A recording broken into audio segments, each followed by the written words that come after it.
What's up, everyone? We just had the Dune Awakening Beta weekend, which is the big new Dune MMO survival crafting game that has been hyped up quite a lot recently. I've been playing it for the last couple of days, and there was quite a lot available in this beta test. So let's talk about it. We'll go over the good, the bad, some unique things this game is doing differently, and then what kind of game this is, because I think there's been a bit of a, I don't know, miscommunication, misunderstanding of what kind of game this is. A lot of people were talking about this as an MMO, like an MMORPG, like, you know, group up with friends, do dungeons, that kind of thing, like World of Warcraft style. And other people are expecting some, you know, hardcore PvP experience like Rust, where you're fighting over resources every time you spawn in. So I want to talk about what this game really is and who I think is going to enjoy it. So let's get into it. Okay, so what is Dune Awakening? There are lots of different parts of Dune Awakening. There is some PvP, there is, you know, some multiplayer elements, but the majority of your time, the bread and butter of this game is it is a survival crafting game, which means you're going to be looking after your health, looking after your water levels, making sure that, you know, you can survive and avoiding certain parts of the terrain. And then it's the crafting. You know, you're progressing through a very long list of research and crafting to progress your character, which means you're going to be going out into the world, either walking or on different vehicles, gathering, mining, foraging, scavenging different things, taking them back to a base or your house, and then, you know, similar to what you would do in most other survival crafting games, where you're like, you take it back, you build a chest, you smelt iron, then you craft an iron sword, that kind of thing, but in a futuristic kind of game. Instead, you're using a fabricator to fabricate items, and you're making like rifles and high-tech suits. That is most of the game. That is what you will be doing most of the time. And there are some really unique parts of this when it comes to like creating a buggy to travel across the desert, and some really like harsh parts of the desert where there's like these big sandworms, which I want to talk about later. There are some really cool parts, but the majority of this game is a survival crafting game. If you do not like those sorts of crafting games, like as a whole, I don't think you're going to have fun here. If you're looking for PvP, there are PvP elements that are going to be, I believe, in the late game, but I didn't see a single bit of PvP in the early game. If you're looking for MMO and, you know, multiplayer activity, you can do this with friends, but what you're doing with friends is crafting, survival, and building a house, that kind of thing. Okay, so let's get into the good, the things this does well, the things that were like fun to play through.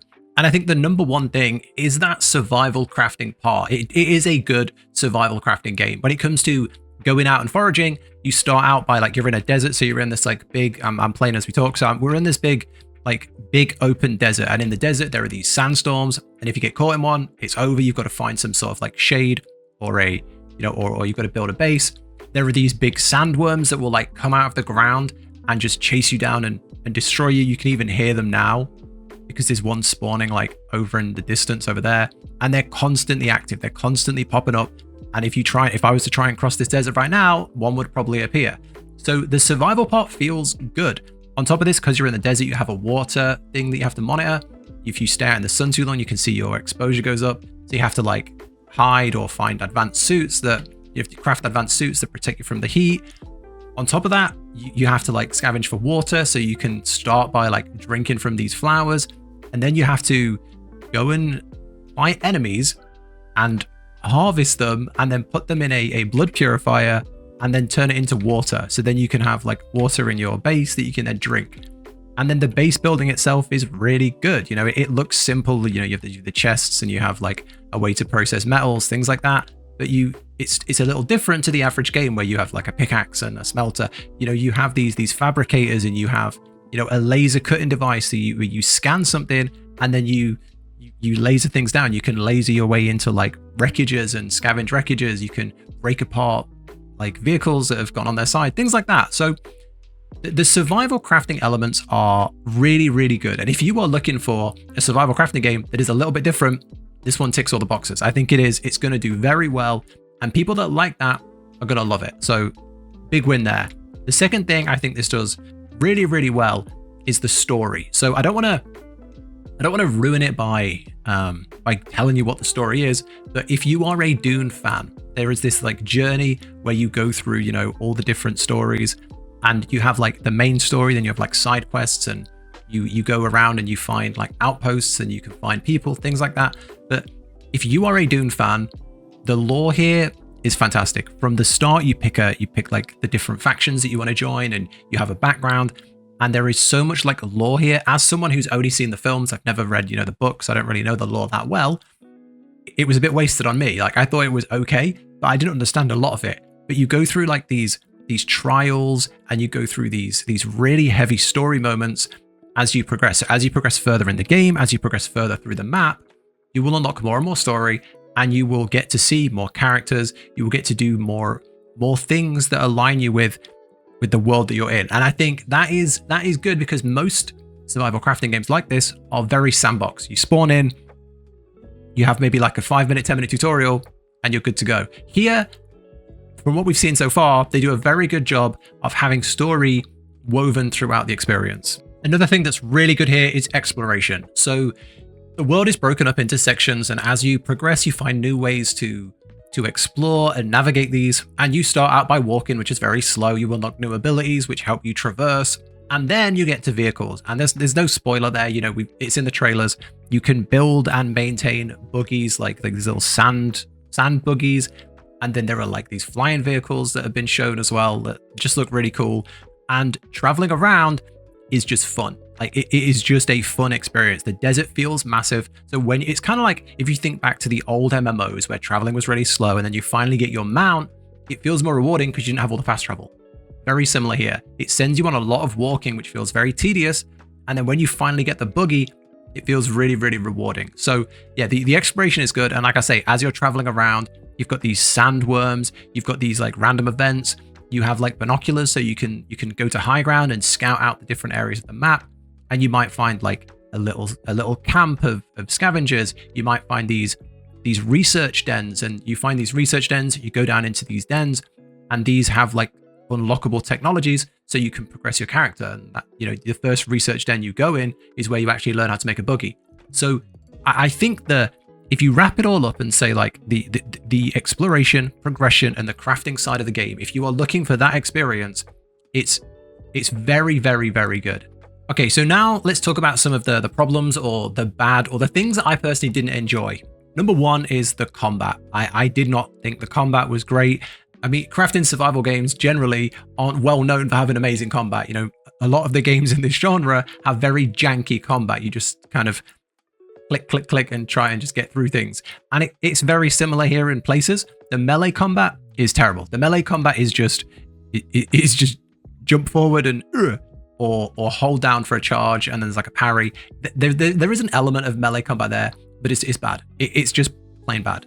Generally, there's a whole class called Swordmaster, I think, which is about melee, and I don't know how that class is about melee when melee is this janky and bad, in my opinion. And then you have the other side. You have the ranged weapons and the rifles and the technology and the abilities and things like that. That is significantly better. That is much better. They feel really good to use. It feels good taking enemies out from afar, and it's very responsive. It feels good. That is good.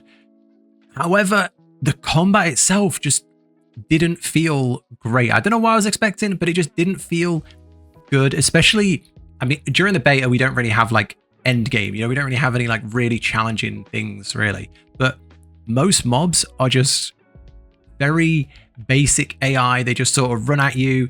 You take them down onto the next one. It just feels very simple and a little bit bland. And then combined with the skills we had, they just didn't feel anything exciting. So I was playing as a trooper. There are 5 classes. So you have these five classes here. You've got trooper, mentat, which I believe is like psychic abilities or something. You've got the planetologist, which feels more like crafting and exploring, gathering and exploring. You have the Bene Gesserit, which was like powers. And then you have the Swordmaster. And they just didn't. I played as a trooper for most of the time I played, and they just didn't feel anything special. I've tried all of the abilities, and this whole tree here is just about, doing more damage. This whole thing here was anti-gravity things, which didn't seem to do much to the AI. The AI just avoided them. Here you have a couple of like cool abilities, like you've got the claw and you've got some more ways to take on the enemies, which is pretty good. But generally, nothing stood out as feeling fun and exciting. One bonus here is, as you find different trainers in the world, you can then learn a new ability. So I found the planetologist, and then you can learn the planetologist ability. And you can pretty much just map these however you want. So you can like drag this onto your bar. You can then like go outside and just use a planetologist ability, even though you're not a planetologist. So this is like a teleportation pad to rise up in the air. And like I say, most abilities are just weird little things like this that don't, they're cool, I guess, but they're nothing special. And then you have this. And there are some other things, like there's the ability to like sprint super fast. There's an ability, there's one where you can like take control of enemies and like bring them to you and like mind control kind of stuff. Oh, that's kind of cool. But yeah, I don't know. I think as somebody who plays a lot of like MMOs and ARPGs with like these big flashy abilities and really cool, you know, you feel like a warrior, you feel like a, you know, a mage, that kind of thing. The powers in here felt very lackluster, I guess is the word. But yeah, that's just my you know, my interpretation of it. If you are like a Dune super fan, maybe if you go play this class and you know you love the lore behind it, this feels 100 times better. So take it with a pinch of salt. But yeah, that's pretty much like everything there is to really talk about. The only other thing that I think you need to be aware of is PvP. The big appeal to me, and again, this is a me problem that you might not relate to. When I think about like a survival game, one of the most fun things is fighting over resources. So I've built a house here. Let's say there was a camp here that had lots of something, right? And I wanted to go farm that camp. Well, maybe someone has built a house here and they want to do it too, and they've built a house here and they want to do it too. There's no PvP. You can't do anything with all these people. If we're all fighting over this, or you know, you're just looking at each other like, hi. There's no PvP in any of the early zones. They've said that there is a like PvP zone or the something desert, like the dark desert or something later on. But for most of your time in the early game, at least, it's very friendly. It's just build up and have fun. So yeah, just be aware of that if you're expecting like a Rust experience. This ain't it, especially not early on. So overall, you know, first impressions, should you play Dune Awakening? It's hard to be critical because obviously it's a beta weekend. I don't want to judge the game heavily on a beta weekend because it's not out yet. They could make a lot of changes. You know, they could even, you know, rework some systems. This could be an old version. We don't know.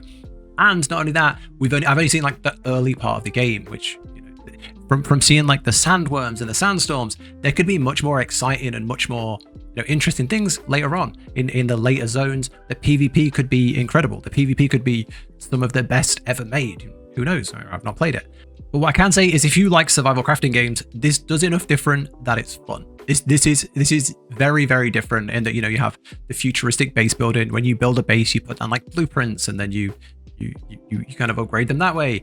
And then we have like the survival elements of like water and staying alive in the desert and the sandworms. All that stuff is interesting enough that if you are a survival crafting game enjoyer, this is one to try. It's fun. It's very interesting, and I've enjoyed my time playing it. I'd say the only things that where I would maybe be hesitant is if you're looking for a big MMO. If you're looking for a big MMO experience, I haven't seen that yet. And if you're looking for a hardcore PvP experience, I haven't seen that yet either. So I'm not saying bad. I'm just saying wait for a full review. Wait for the game to come out. Wait for people to get all the way to the end and to fully test it and let you know if it's good or bad. Because from what I've played, it's non-existent. But yeah, that's it. I think this is a very interesting and probably going to be a good game. Was it overhyped though? I think so. It just feels like one of many survival games. But yeah, that's Dune Awakening. Let me know what you think. Did you try it? There's a lot of free keys getting thrown around at the weekend. So did you try it? If not, you know, what do you think? Is it something you think you'd enjoy, or do you think this is just one of many crafting games? But yeah, that's it. Thanks for watching. If you like the video, do consider subscribing. I also stream all of this, so if you ever want to come and hang out and chat while live, come and hang out over there. But that's it. Thank you very much. I'll catch you in the next one.